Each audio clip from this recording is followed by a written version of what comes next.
आज पर्वराज पर्युषण पर्व का अंतिम दिन समापन काल चल रहा है।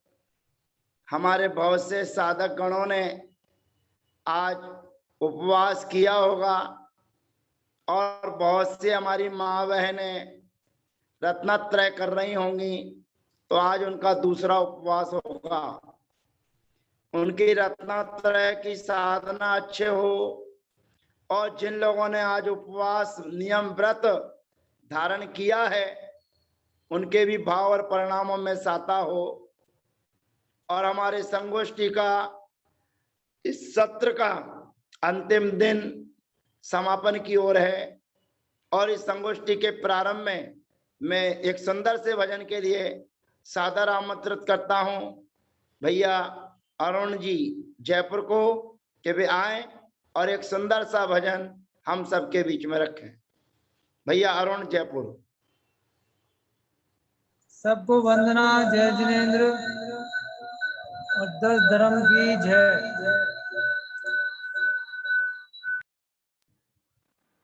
जाना नहीं निज आत्मा, ज्ञानी हुए तो क्या हुए।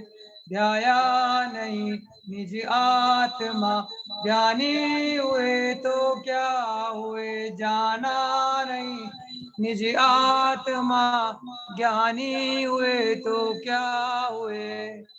श्रुत सिद्धांत पढ़ लिए, शास्त्रवान बन गए। आत्म रहा वैरात्मा, पंडित हुए तो क्या हुए। जाना नहीं निज आत्मा, ज्ञानी हुए तो क्या हुए। पंच महाव्रत आदरे, घोर तपस्या भी करे। मन की कषाएं ना गई, साधु हुए तो क्या हुए। जाना नहीं निज आत्मा, ज्ञानी हुए तो क्या हुए। माला के दाने फेरते मनुआ फिरे बाजार में। मन का न मन से फेरते, जपिया हुए तो क्या हुए। जाना नहीं निज आत्मा, ज्ञानी हुए तो क्या हुए। गा के बजा के नाच के, पूजन भजन सदा किए। भगवान हृदय में ना बसे, पुजारी हुए तो क्या हुए। जाना नहीं निज आत्मा, हुए तो क्या हुए। मान बढ़ाई कारणे, द्रव्य हजारों खर्च थे। घर के तो भाई भूखन मरे, दानी हुए तो क्या हुए।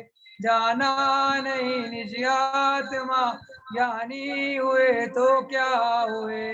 रात्रि न भोजन त्यागते, पानी न पीते चान के। छोड़े नहीं दुर्व्यसन को, जैनी हुए तो क्या हुए। जाना नहीं निज आत्मा, ज्ञानी हुए तो क्या हुए। ओ गुण पराए फेरते, दृष्टि न अंतर फेरते। शिव राम एक ही नाम के, शायर हुए तो क्या हुए। जाना नहीं निज आत्मा, ज्ञानी हुए तो क्या हुए। ध्याया नहीं निज आत्मा, ज्ञानी हुए तो क्या हुए। सबको वंदना, जय।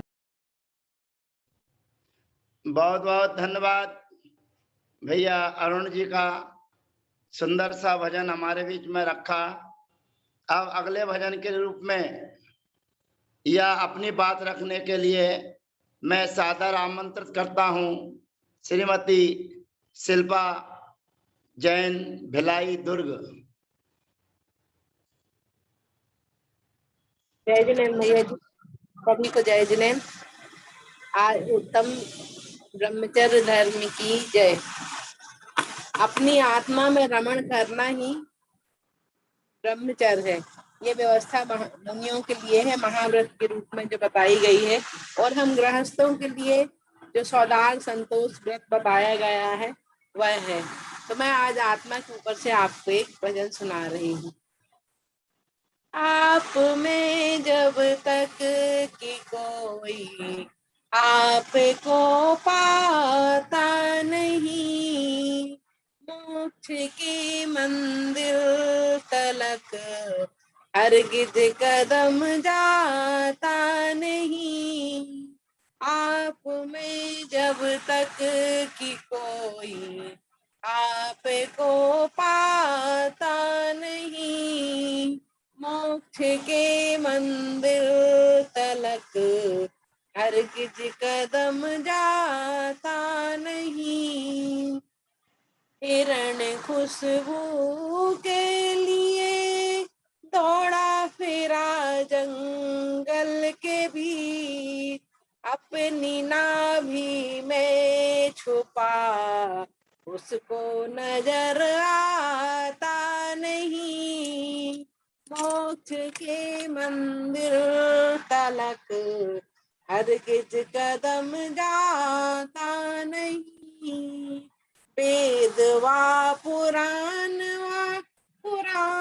सब पढ़ लीजिए, वेद वा पुराण सब पढ़ लीजिए। आपको जाने बिना सुख कभी पाता नहीं। मोक्ष के मंदिर तलक हरगिज कदम जाता नहीं। भाव करुणा कीजिए, यही धर्म का मूल है। भाव करुणा कीजिए, यही धर्म का मूल है। जो सतावे और को सुख कभी पाता नहीं। मोक्ष के मंदिर तलक हरगिज कदम जाता नहीं। ज्ञान के न्यामत तेरे मोह का पर्दा पड़ा। ज्ञान के न्यामत तेरे ही मोह का पर्दा पड़ा। इसलिए ये आत्मा तुझको नजर आता नहीं। मोक्ष के मंदिर तलक हरगिज कदम जाता नहीं। आप में जब तक कि कोई आपको पाता नहीं, मोक्ष के मंदिर तलक हरगिज कदम जाता नहीं। बहुत बहुत धन्यवाद बहन श्रीमती शिल्पा जी का, जिन्होंने एक सुंदर सा भजन हमारे बीच में रखा। ब्रह्मचर्य की उपासना का शुभ अवसर मात्र मानव को उपलब्ध होता है, अन्य किसी भाव में यह संभव नहीं है, क्योंकि बुद्धि का पूर्ण विकास, सोचने समझने की शक्ति मानव के ही पास है।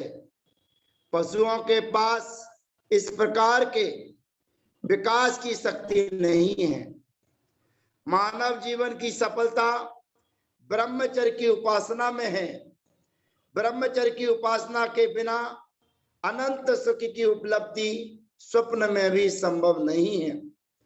ब्रह्मचर्य का अर्थ है अपनी परोन्मुखी उपयोग की धारा को स्व की ओर मोड़ना, बहिर्दृष्टि अंतर्दृष्टि बन जाए, बाह्य पथ अंतर पथ बन जाए। अनंत की यात्रा करने वाली उपयोग की धारा सीमित होकर स्व की ओर मुड़ जाए, वही ब्रह्मचर्य है। तो आज उत्तम ब्रह्मचर्य धर्म की चर्चा हमारे बीच में है। और ये पर्वराज पर्यूषण पर्व भी हमारे बीच से आज विदा होने वाले हैं। तो आज इस प्रसंग पर मैं आमंत्रित कर रहा हूं श्रीमती तृप्ति जैन ग्वालियर को कि भाई एक सुंदर सा भजन हमारे बीच में रखें। श्रीमती तृप्ति जैन ग्वालियर। वंदना भैया जी, सभी को मेरा सादर जय जिनेन्द्र। उत्तम ब्रह्मचार्य धर्म की जय। आचार्य श्री गुरु विद्यासागर महाराज जी की जय। आज मैं आपको एक भजन सुनाने जा रही हूँ, सभी लोग उसको बड़े ध्यान से सुने। जो बेटे करते हैं माँ बाप का अपमान, जो बेटे करते हैं माँ बाप का अपमान, उन बेटों पर कभी नहीं खुश होते हैं भगवान, उन बेटों पर कभी नहीं खुश होते हैं भगवान। और उनके कर्मों का फल देती उनकी संतान, उनके फल को कर्मों का फल देती उनकी संतान, उनको कभी नहीं मिलता है जीवन में सम्मान, उनको कभी नहीं मिलता है जीवन में सम्मान। जो बेटे करते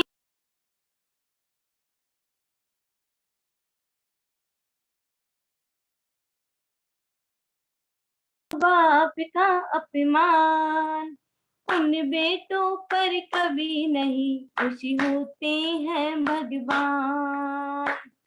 माते पिता पे जो हाथ उठाता, प्रभु सिर से उसके हाथे हटाता। माते पिता पे जो हाथ उठाता, प्रभु सिर से उसके हाथे हटाता।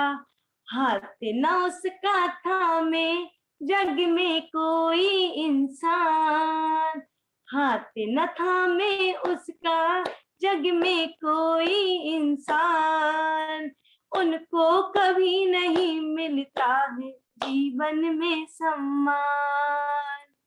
माते पिता को जो आंखें दिखाता, दया दृष्टि प्रभु की वो नहीं पाता, दया दृष्टि प्रभु की वो नहीं पाता।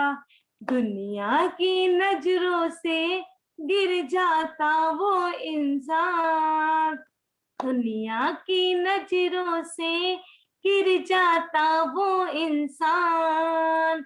जो बेटे करते हैं माँ बाप का अपमान, माते पिता का जो तिरस्कार करता, उन्हें खुद के बेटों से पुरस्कार मिलता, उन्हें खुद के बेटों से पुरस्कार मिलता। गृहिणी रखबो जीते अपना आत्म सम्मान, गृहिणी रखबो जीते अपना आत्म सम्मान, उन बेटों पर कभी नहीं खुश होते हैं भगवान, उन बेटों पर कभी नहीं खुश होते हैं भगवान। माते पिता का जो दिल जो दुखाता, किसी के भी दिल में वो जगह नहीं पाता, किसी के भी दिल में वो जगह नहीं पाता। पूरे ना होते हैं उसके दिल के अरमान, पूरे ना होते हैं उसके दिल के अरमान, उन बेटों पर कभी नहीं खुश होता है भगवान, उन बेटों पर कभी नहीं खुशी होता है भगवान। जो बेटे करते हैं माँ बाप का अपमान, उन बेटों पर कभी नहीं खुशी होता है भगवान। जय जिनेन्द्र। सभी को मेरा सादर जय जिनेन्द्र। धन्यवाद। बहुत बहुत धन्यवाद श्रीमती तृप्ति जी का। अब आगे की चर्चा करने के लिए हमारे बीच में बहन रचना दीदी दिल्ली हमारे बीच में हैं, जो आज के इस प्रसंग पर अपनी बात रखने जा रही हैं। बहन रचना दीदी दिल्ली। वंदना भैया जी। नमः श्री वर्धमानाय निर्धूत कलिलात्मने सालोकानां त्रिलोकानां यद विद्या दर्पणाय ते। जय बोलो अनंतानंद सिद्ध परमेष्टि भगवान की जय हो। पर्युषण पर्व की जय हो। उत्तम ब्रह्मचर्य धर्म की जय हो। आचार्य श्री विद्यासागर जी महाराज की जय हो। पद्मनंदी पंचविंशतिका में कहा है, आत्मा ब्रह्म विविक्त बोध निलयो यतत्र चर्यम परम। अर्थात ब्रह्म शब्द का अर्थ सबसे भिन्न निर्मल ज्ञान स्वरूप आत्मा है। उस आत्मा में रमण करना ही ब्रह्मचर्य व्रत है। ब्रह्म अर्थात ज्ञान स्वरूप आत्मा की प्रतीति करना ही उत्तम ब्रह्मचर्य है, और ब्रह्मचर्य ही आत्मा का स्वभाव है।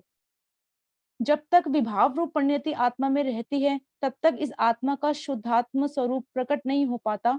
इसलिए संसार की सभी स्त्री को, पुरुष को, मातृ को माता पिता, बहन, बेटी के समान देखना ही ब्रह्मचर्य व्रत है। पंचेंद्रियों के विषय से विरक्त होना शील कहलाता है। शील अर्थात नेचर यानी स्वभाव। अपने ज्ञान स्वभाव को नहीं जानने से पर रमण करने के भाव होना ही कुशील है। आचार्य कहते हैं, अखाणाम रसणी कम्माणाम मोणी गुत्तिणम मणोगुत्ति वयाणम बंभम च चौरो दुखेण सिद्धंति। अर्थात अखाणम रसणी यानी इंद्रियों में रसना इंद्रिय, कर्मों में मोहनीय कर्म, और गुप्ती में मन गुप्ती, वयाणम बंभम च यानी व्रतों में ब्रह्मचर्य व्रत पे विजय प्राप्त करना बहुत कठिन है। अब ब्रह्मचर्य व्रत की क्या स्थिति होती है, कितने प्रकार के होते हैं? आचार्य कहते हैं कि ब्रह्मचर्य व्रत, अणुव्रत, महाव्रत और ब्रह्मचर्य प्रतिमा, इनमें क्या अंतर है? चरणान योग की अपेक्षा आचार्य की सूक्ष्म दृष्टि रही है। इन सब में ब्रह्म स्वभाव को जानना समान है, लेकिन बाह्य आचरण भिन्न भिन्न है। समय सार में कहा है कि ज्ञान स्वभाव से अधिक अपने आत्मा को जो जानता है वह जितेंद्रिय होता है। उसी प्रकार ब्रह्म स्वभाव को जानने से ब्रह्मचर्य व्रत सहज प्रकट होता है। इसी तरह प्रतिमा का स्वरूप भी ऐसा ही होता है, उसमें एकमात्र प्रतिज्ञा बढ़ जाती है, किंतु दोनों में यानी ब्रह्मचर्य व्रत में और ब्रह्मचर्य प्रतिमा में आजन्म आभ्रम का त्याग रहता है। ब्रह्मचार्य अणुव्रती जो है वो स्वदार संतोषी होता है, यानी अपनी पत्नी मात्र में ही संतुष्ट रहता है। महाव्रती की तो बात ही क्या कही जाए, वह अपने शरीर को भी पड़ोसी के रूप में देखता है। निर्विकार निष्काम स्वरूप का दिग्दर्शन हर समय मुनिराज कराते रहते हैं। उनसे ये सभी मन वचन काय के द्वारा कृत कारित अनुमोदना युक्त 9 प्रकार से निरतिचार ब्रह्मचर्य का पालन हो जाता है। स्वभाव को जानने वाले के लिए मुनिराजों के लिए प्रयोग करना ये बहुत सरल है। हम जानते हैं कि शरीर ही दुख की खान है, इसको पुष्ट करना, श्रृंगार करना और बात है। मैं अनंत चतुष्टय से पुष्ट हूँ, अनंत गुणों का श्रृंगार मेरे पास शाश्वत है। ऐसे ब्रह्मचर्य के परिकर को जानने से श्रृंगार रसादि के भाव सहज ही नष्ट होते हैं। हाव, भाव, विभ्रम, विलास ये 4 चोर हैं। ये ब्रह्मचर्य के वैभव को सदा लूटते हैं, परंतु उत्तम ब्रह्मचर्य अर्थात स्वभाव को जानने से ये चारों चोर भी कैद हो जाते हैं। भैया जी ने बताया कि चारों गतियों में मनुष्य गति ही ऐसी है जहां औदारिक शरीर का उपयोग 18,000 शीलों का पालन करने के लिए मनुष्य करता है। स्वर्ग में देव देवी का नियोग होता है तो वहां संयम है ही नहीं। नरक गति में नारकी नपुंसक होते हैं और त्रियंच गति में तो शुद्ध केवल व्यभिचार ही है। इसलिए परस्त्री सेवन, वैश्यागमन, अब्रह्म सेवन करने वालों को पशु की उपमा दी जाती है। हम देखें इतिहास पुरुष में तो भीष्म पितामह ने अपने पिता के कारण ही आजन्म ब्रह्मचर्य व्रत का पालन किया।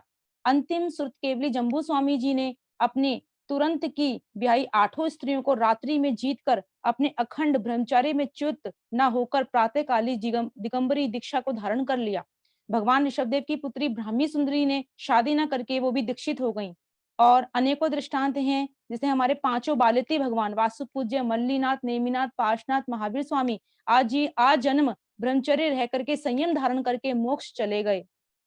जहां पुरुष मुनि व्रत का धारी होकर अपना कल्याण कर सकता है, वहां स्त्री भी आरिका के व्रत ग्रहण करके अपना कल्याण कर सकती है। जैन दर्शन में प्राचीन समय में ब्राह्मी सुंदरी, सीता, अंजना, अनंतमती, राजुल देवी, मैना सुंदरी, चेलना आदि रानियों ने आदर्श नारियां जो थीं, उन्होंने अपने अखंड ब्रह्मचर्य का पालन करके अपने जीवन को सार्थक किया। रामायण में भी एक दृष्टांत आता है कि वाल्मीकि रामायण में जब रावण सीता जी को चुरा के ले गया, तब सीता जी ने अपने शरीर के आभूषण उतार उतार के कहाँ जंगल में फेंक दिए। ढूंढते हुए राम को जब वे कुंडल और केयूर मिले तो उन्होंने श्री लक्ष्मण को पहचानने के लिए दिए कि ये क्या वह माता सीता के हैं। तब लक्ष्मण जी ने कहा वह संस्कृति का मुकुट बनाने योग्य श्लोक है।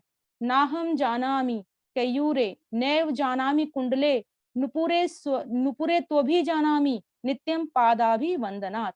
अर्थात हे भैया, मैं माता सीता के भुजाओं के आभूषण तथा कानों के भूषण कुंडलों को नहीं जानता, मैं तो माता के केवल चरण नुपुरों को ही जानता हूँ।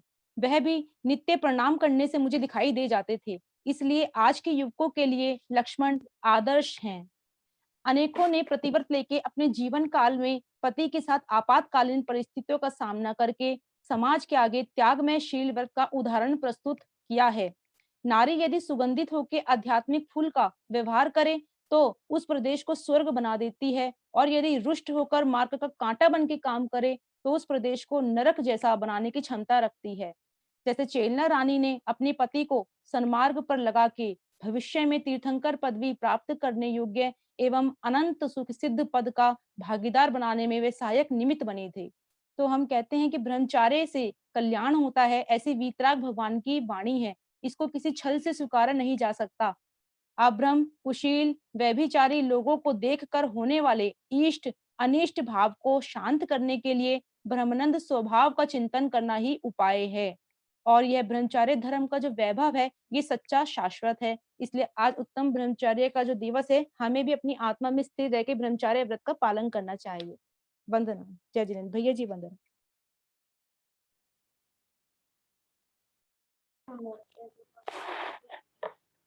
हमारे बीच में रखी 5 इंद्रियों को निरस्त कर देना, उन पर विजय प्राप्त कर आत्मा का एक छत्र शासन करना ब्रह्मचर्य है। ब्रह्मचर्य यानी जीवन का स्रोत, वास्तविक जीवन उपलब्ध कराने वाला, परम सहायक मित्र, जीवन इमारत बनाने वाला और कुशल कारीगर, जीवन बगिया में बांटने वाला योग्य माली और अनंतकालीन पराधीनता की जंजीरों को तोड़ने वाला अदम्य साहसी योद्धा है। पहाड़ों से नीचे की ओर आने में विशेष परिश्रम की आवश्यकता नहीं है। जरा पांव फिसला कि नीचे की ओर आ गए, किंतु पहाड़ पर चढ़ने के लिए परिश्रम करना पड़ता है। उस समय सांस फूलती है, पसीना आता है, प्यास लगती है, अनेक कठिनाइयों का सामना करना पड़ता है। उसका नाम है ब्रह्मचर्य। ब्रह्मचर्य की गहन अनुभूति ही जीवन में परिवर्तन लाती है। ब्रह्मचर्य मनुष्य को प्रतिक्षण और प्रतिपल नया करता है और स्वयं को सतत जन्म देता है। परमात्मा के फूल को खिलाता है। मानव के हृदय को भरने में ब्रह्मचर्य ही पूर्ण सक्षम है। तो अब आगे के लिए हमारे बीच में एक छोटी सी नन्ही परी अपना सुंदर सा भजन लेकर हमारे बीच में है। छोटी सी नन्ही परी आए और अपना एक सुंदर सा भजन हमारे बीच में रखें। छोटी नन्ही परी। जय जिनेंद्र, सभी को मेरा जय जिनेंद्र। मैं आपको एक भजन सुनाने वाली हूँ। ओ गुरु साठारो छिलो मनु में, पठारो छिलो मनु में, हर पल तेरे साथ रहूंगा। गुरु सा ओ गुरु सा तारो छिलो मनु में, पठारो छिलो मनु में, हर पल तेरे साथ रहूंगा। सावन का महीना होगा, उसमें होगी राखी। सावन का महीना होगा, उसमें होगी राखी। तू राखी तेरी डोर मन में, तेरी डोर मन में, हर पल तेरे साथ रहूंगा। गुरु सा भादों का महीना होगा, उसमें होगी बारिश। भादों का महीना होगा, उसमें होगी बारिश। तू बारिश तेरी बूंद मानू मैं, तेरी बूंद मानू मैं, हर पल तेरे साथ रहूंगा। कार्तिक का महीना होगा, उसमें हो दिवाली। कार्तिक का महीना होगा, उसमें हो दिवाली।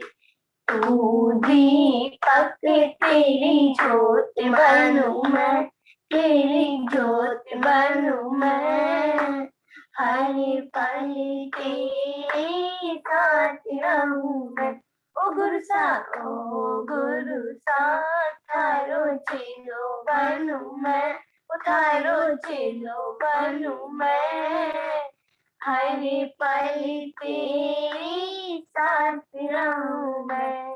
फागुन का महीना होगा, उसमें होगी होली। फागुन का महीना होगा, उसमें होगी होली। तू चिकारी तेरा रंग बनूं मैं, ओ तेरा रंग बनूं मैं, हर पल तेरे साथ रहूं मैं। ओ गुरु सा थारो चेलो बनूं मैं, ओ थारो चेलो बनूं मैं, हर पल तेरे साथ रहूं मैं। ओ गुरु सा जय जिनेंद्र। बहुत बहुत धन्यवाद सुंदर प्रस्तुति के लिए। और हमारे अरुण भैया आप एक सुंदर सा नृत्य आपके सामने दिखा रहे हैं। आज इस हम और आप इस संगोष्ठी को समापन की ओर ले जा रहे हैं और अगले सत्र में हम पुनः आपके बीच में इससे और विशाल रूप को धारण करा के संगोष्ठी हम रखेंगे। देखिए एक सुंदर सी प्रस्तुति भजन की।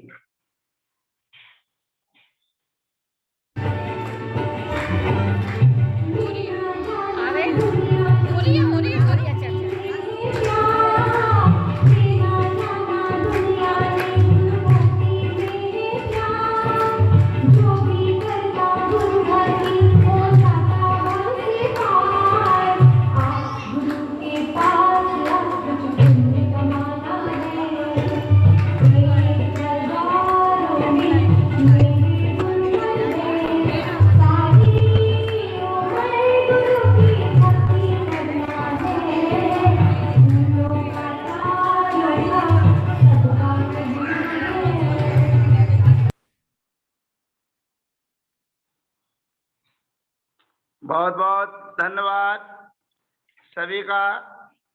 और सभी ने संगोष्ठी में भाग लेकर अपनी योग्यताएं दी। सभी के सहयोग के लिए परस्पर में सबका हार्दिक साधुवाद, अभिनंदन।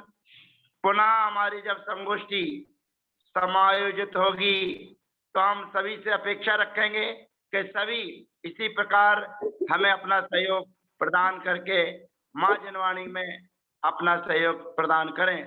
भैया अरुण जी के सहयोग से हमारी ये संगोष्ठी पूरे भारतवर्ष के प्रतियोगियों ने भाग लेकर इस संगोष्ठी को अच्छी ऊंचाइयां प्रदान की हैं और पुनः हम संगोष्ठी का आयोजन आपके बीच में शनि करते रहेंगे, जिसकी सूचना आपको देते रहेंगे।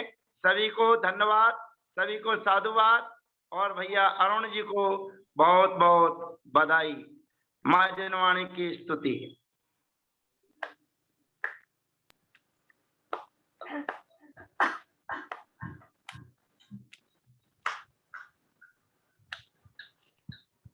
जिनवाणी के ज्ञान से सूझे लोकालो, सोवाणी मस्तक नमो सदा देत हूँ दो।